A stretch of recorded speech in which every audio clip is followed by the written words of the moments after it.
वेद, रामायण, महाभारत और पुराणों में कई तरह की चमत्कारिक मणियों का जिक्र मिलता है। पौराणिक कथाओं में सर्प के सिर पर मणि होने के उल्लेख मिलते हैं। मणि एक प्रकार का चमकता हुआ पत्थर होता है। मणि को हीरे की श्रेणी में रखा जा सकता है। मणि होती थी, यह भी अपने आप में एक रहस्य है। जिसके भी पास मणि होती थी वह कुछ भी कर सकता था।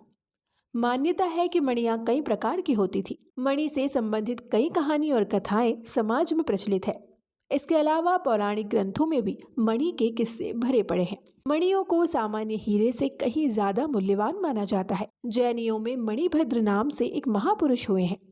नमस्कार, स्वागत है आपका हमारे चैनल ज्वेल सागा में।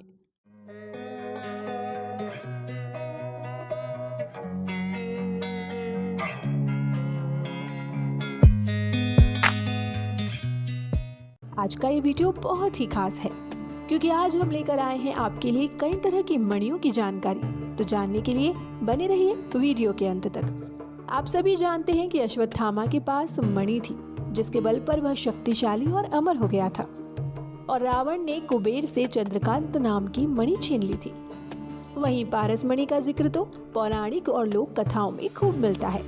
इसके हजारों किस्से और कहानियां समाज में प्रचलित है। कई लोग तो ये भी दावा करते हैं कि उन्होंने पारस मणि देखी है। मध्य प्रदेश के पन्ना जिले में जहां हीरे की खदान है, वहां से 70 किलोमीटर दूर दनवारा गांव के एक कुएं में रात को रोशनी दिखाई देती है।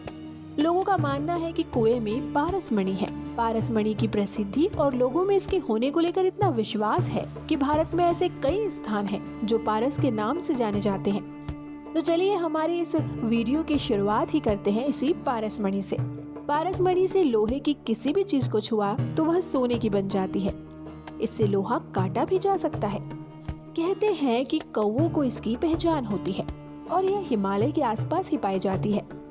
हिमालय के साधु संत ही जानते हैं कि पारस मणि को कैसे ढूंढा जाए, क्योंकि वे यह जानते हैं कि कैसे कौवे को ढूंढने के लिए मजबूर किया जाए। अब है नीलमणि। नीलमणि एक रहस्यमय मणि है। असली नीलमणि जिसके भी पास होती है उसे जीवन में भूमि, भवन, वाहन और राजपद का सुख होता है। इसे नीलम भी कहा जाता है, लेकिन शनि का रत्न नीलम और नीलमणि में फर्क है। संस्कृत में नीलम को इंद्रनील, त्रिशाग्रही नीलमणि भी कहा जाता है।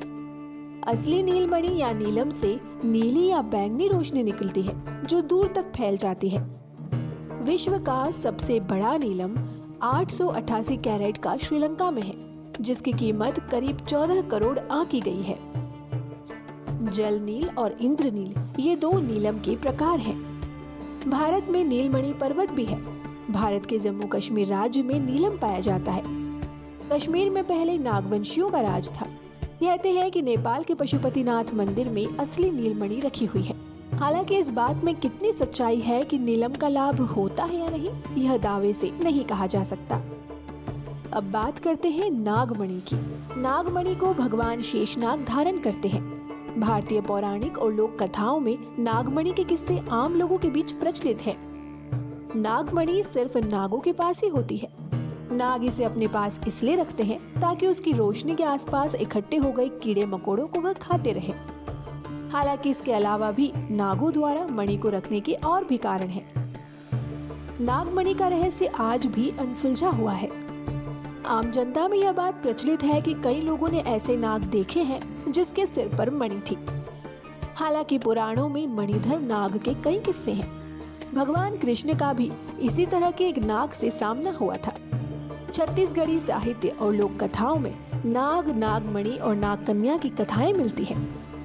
मनुज नागमणि के माध्यम से जल में उतरते हैं। नागमणि की यह विशेषता है कि जल उसे मार्ग देता है। इसके बाद साहसी मनुज महल में प्रस्थित होकर नाग को परास्त कर नाग कन्या प्राप्त करता है। नागमणि के बारे में कहा जाता है कि यह जिसके भी पास होती है उसकी किस्मत बदल जाती है। कहते हैं कि नागमणि में अलौकिक शक्तियां होती है। उसकी चमक के आगे हीरा भी फीका पड़ जाता है। हम ये कह सकते हैं कि नागमणि का होना उसी तरह से है जिस तरह की अलादीन के चिराग का होना। हालांकि इसमें कितनी सच्चाई है यह कोई नहीं जानता। कौस्तुभ मणि। कौस्तुभ मणि को भगवान विष्णु धारण करते हैं। कौस्तुभ मणि की उत्पत्ति समुद्र मंथन के दौरान हुई थी। पुराणों के अनुसार यह मणि समुद्र मंथन के समय प्राप्त 14 मूल्यवान रत्नों में से एक थी। यह बहुत ही कांतिमान मणि है। यह मणि जहाँ भी होती है वहाँ किसी भी प्रकार की दैवीय आपदा नहीं होती। यह मणि हर तरह के संकटों से रक्षा करती है।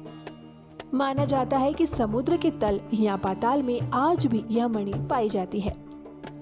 अगली है चंद्रकांता मणि। भारत में चंद्रकांता मणि के नाम पर अब उसका उपरत्न नहीं मिलता है। इस मणि को धारण करने से भाग्य में वृद्धि होती है, किसी भी प्रकार की गंभीर दुर्घटनाओं से बचा जा सकता है और इससे वैवाहिक जीवन भी सुखमय व्यतीत होता है। चंद्रकांता मणि का उपरत्न पारदर्शी जल की तरह साफ सुथरा होता है। यह चंद्रमा से संबंधित रत्न है। माना जाता है कि असली चंद्रकांता मणि जिसके भी पास होती है उसका जीवन किसी चमत्कार की तरह पलट जाता है। कहते हैं कि झारखंड के बैजनाथ मंदिर में चंद्रकांता मणि है। धन कुबेर की राजधानी अलकापुरी से राक्षस राज रावण द्वारा यहाँ पर यह मणि जड़ित की गई थी। सुश्रुत संहिता में चंद्र किरणों का उपचार के रूप में उल्लेख मिलता है, जिनमें प्रमुख है अद्भुत चंद्रकांता मणि का उल्लेख। इस मणि की एक प्रमुख विशेषता होती है कि इसे चंद्र किरणों की उपस्थिति में रखने पर इससे जल टपकने लगता है। इस जल में कई अद्भुत औषधीय गुण होते हैं। वह स्मंतक मणि। स्मंतक मणि को इंद्रदेव धारण करते हैं। कहते हैं कि प्राचीन काल में कोहिनूर को ही स्मंतक मणि कहा जाता था। कई स्रोतों के अनुसार कोहिनूर हीरा लगभग 5000 वर्ष पहले मिला था और यह प्राचीन संस्कृत इतिहास में लिखे अनुसार स्मंतक मणि नाम से प्रसिद्ध रहा था। दुनिया के सभी हीरों का राजा है कोहिनूर हीरा। यह बहुत काल तक भारत के क्षत्रिय शासकों के पास रहा, फिर यह मुगलों के हाथ लगा। इसके बाद अंग्रेजों ने इसे हासिल किया और अब यह हीरा ब्रिटेन के म्यूजियम में रखा है। हालांकि इसमें कितनी सच्चाई है कि कोहिनूर हीरा ही स्मंतक मणि है, यह शोध का विषय हो सकता है। यह एक चमत्कारिक मणि है जिसके लिए भगवान श्री कृष्ण को युद्ध करना पड़ा था। असल में उन्हें मणि के लिए नहीं बल्कि खुद पर लगे मणि चोरी के आरोप को हटाने के लिए जामवंत से युद्ध करना पड़ा था। बात करते हैं स्फटिक मणि की। स्फटिक मणि सफेद रंग की चमकदार होती है। यह आसानी से मिल जाती है, फिर भी इसके असली होने की जांच कर ली जानी चाहिए। स्फटिक मणि की अंगूठी भी होती है। अधिकतर लोग स्फटिक की माला धारण करते हैं। हालांकि स्फटिक को धारण करने के अपने कुछ खास नियम होते हैं, अन्यथा यह नुकसानदायक भी सिद्ध हो सकता है। इसको धारण करने से सुख, शांति, धैर्य, धन, संपत्ति, रूप और बुद्धि की प्राप्ति होती है और इसकी माला पर किसी मंत्र को जप करने से वह मंत्र शीघ्र ही सिद्ध हो जाता है। स्फटिक मणि के कई चमत्कारों का वर्णन ज्योतिषियों के ग्रंथों में मिलता है। अब है लाजावर्त मणि। इस मणि का रंग मयूर की गर्दन की भांति नील श्याम वर्ण के स्वर्णिम छींटों से युक्त होता है। यह मणि भी प्रायः कम ही पाई जाती है। लाजावर्त मणि को धारण करने से बल, बुद्धि एवं यश की वृद्धि होती है। माना जाता है कि इसे विधिवत रूप से मंगलवार के दिन धारण करने से भूत, प्रेत, पिशाच, दैत्य, सर्प आदि का भी भय नहीं रहता। और अंत में उल्लूक मणि।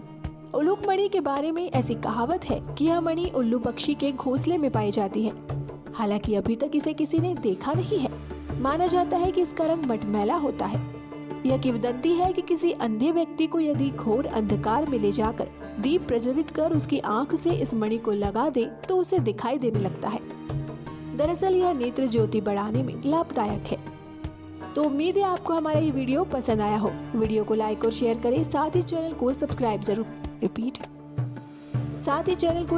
जरूर करें। मिलते हैं आपसे एक और नई वीडियो में, तब तक के लिए धन्यवाद।